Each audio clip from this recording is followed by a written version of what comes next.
10,000 unique stones with rarity level from common stone to legendary.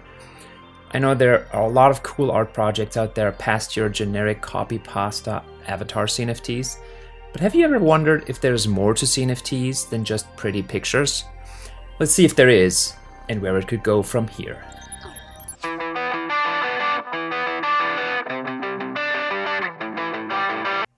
I'm Niels, and my studio has been taken over by cats. This show isn't called CNFTs Coding in Cats just for fun. Well, now that I think of it, maybe it is. I've been busy with Cardano NFTs for the last few weeks and done my fair share of coding. More on that, though, in my next video.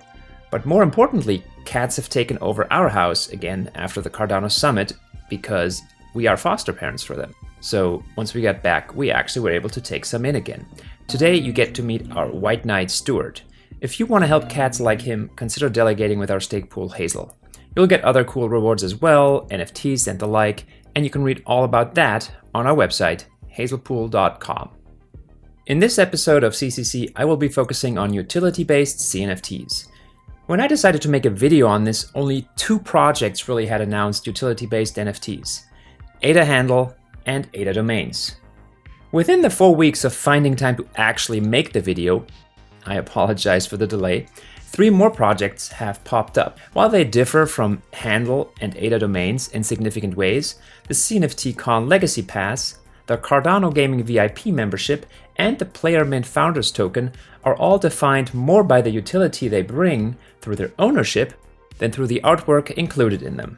I have posted this on Twitter before, but I'll say it again. The impact utility-based NFTs will have on us and our ecosystem over the coming years are unfathomable. Let's remind ourselves for a second here that I'm specifically talking about utility in an NFT. We already have hundreds of use cases for utility-based assets that are fungible, but making a token unique in the way an NFT does brings aspects into the mix that we haven't even considered yet. In the simplest case, the NFT acts as a digital geolocation transmitter. This isn't limited to utility-first CNFTs.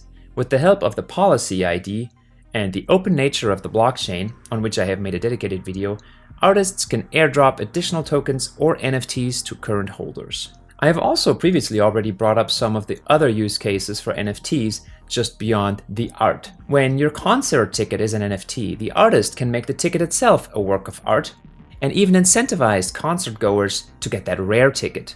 Not because it costs more and gives you backstage access, but because you like the artwork and it's animated.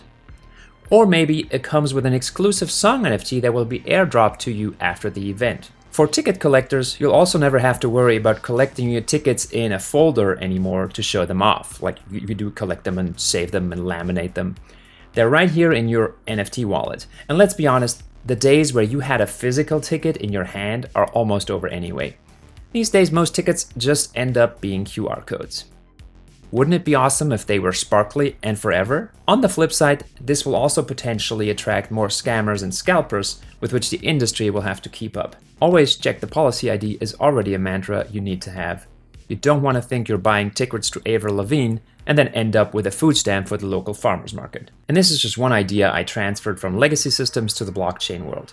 It doesn't even cover all the fantastic things other people will come up with that don't have a counterpart in our current life. Another example of utility is membership in a club. All 3 of the recently released CNFTs, the Legacy Pass for CNFTcon, the Gaming Cardano VIP membership, and the PlayerMint Founder Token are examples of this. In the case of the CNFTcon Pass, it gives you access to the 2,500 Club.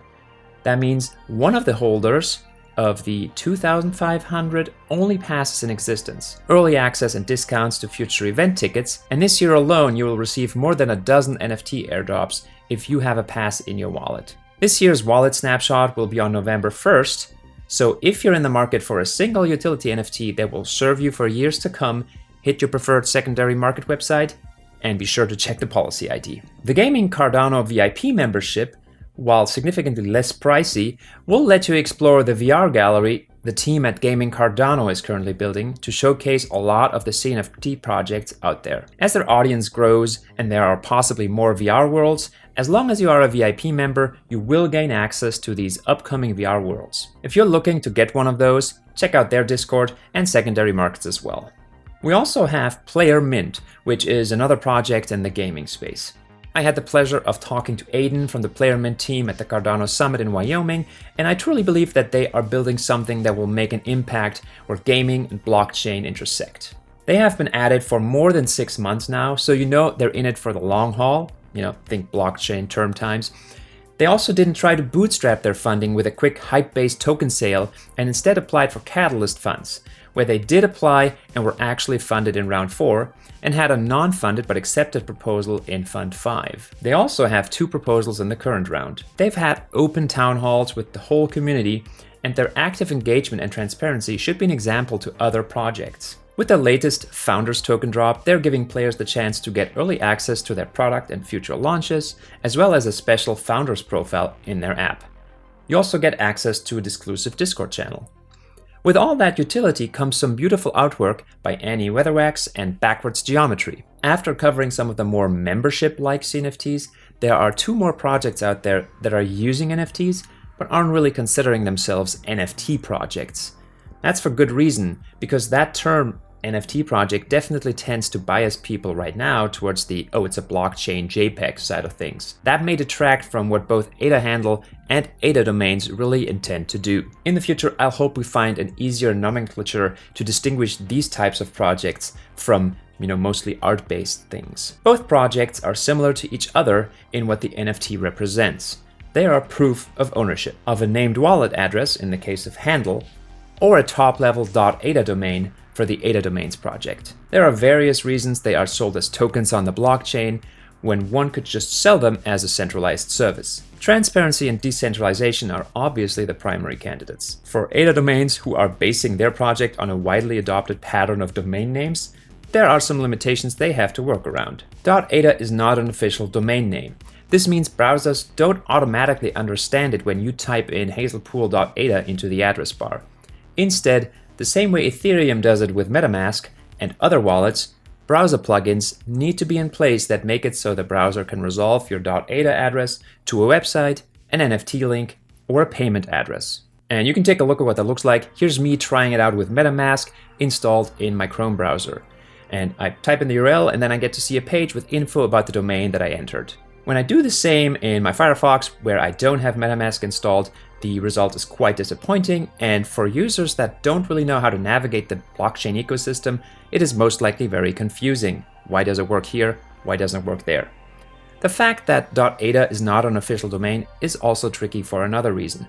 Because at any time the worldwide consortium deciding on new domain names, the IANA, could officially add .ada, and this would create a conflict between the newly introduced concept of the blockchain-based domains through MetaMask and the more than 35-year-old domain name system that is already in place. Now, the people that have a browser plugin that use the adadomains solution might all of a sudden be sent to different URLs than the official domain entries in browsers where you don't have anything installed. There might be 2 different people owning what they think is the same .ada domain, and they point to different things.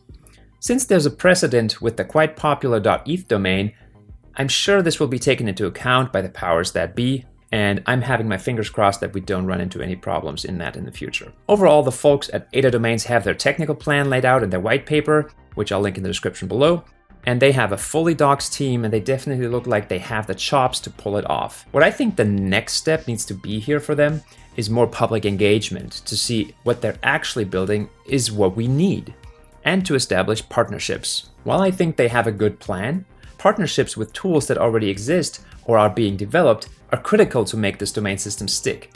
For that, they will need someone dedicated to community and partner outreach, which is something so far the project has been lacking. In contrast, that brings us to my last covered project today, adahandle. They are hands down the most solid utility-based project in the space for various reasons. They are not lacking in partnerships, community outreach, transparency, or product ideas from what I've seen. Their launch has been delayed multiple times already, and despite people getting a little antsy about it, they are crossing their T's and dotting their I's multiple times over. And that is the right way to go considering what is at stake. No pun intended. Let's think about this for a second. If they were to launch poorly, like various projects have shown in the recent months, we might get into situations like double mints.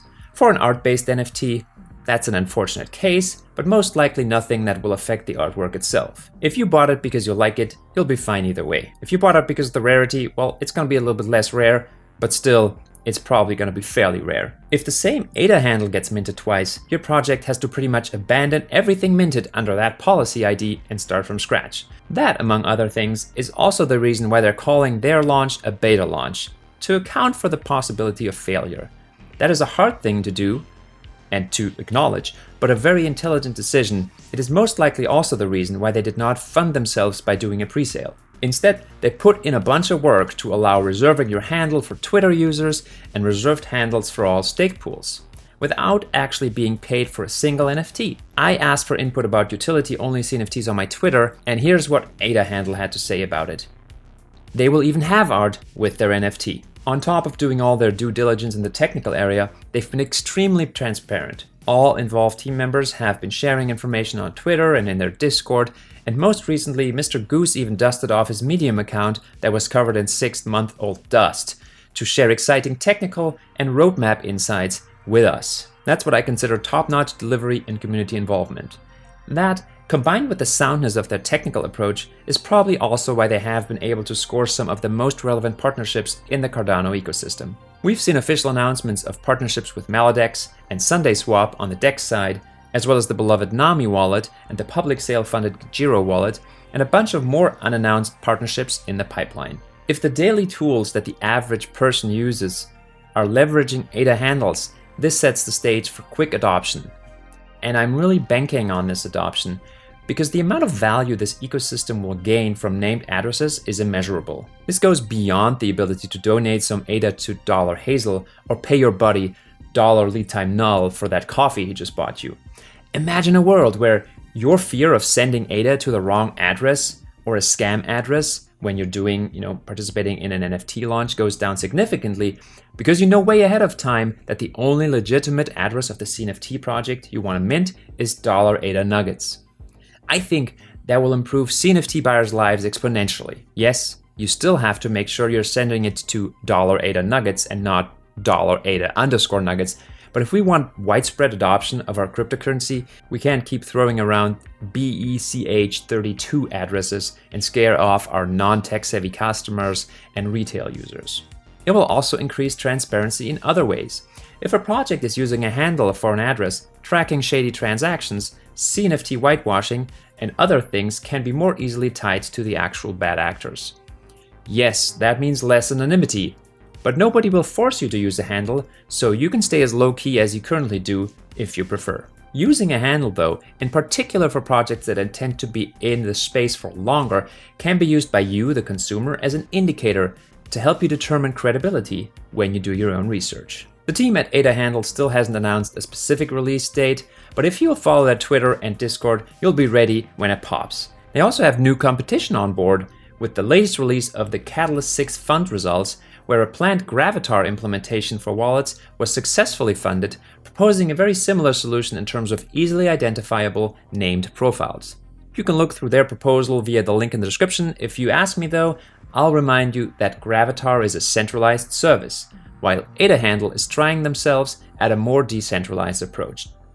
In the end, only time will tell. Alright, since this week's focus was on utility, and I've just taken a gander at CNFTcon 2 days before Halloween, I don't think there's much sense in going through what's upcoming. I'm seeing around 30 or so just in the next 4 days. I'd like to hear from you which segments you like best, detailed info on existing and upcoming projects, or short mentions of upcoming drops. If there's an ask for both, it might make sense for me to serve them to you through 2 different videos. So as always, friends, do your own research and stay frosty.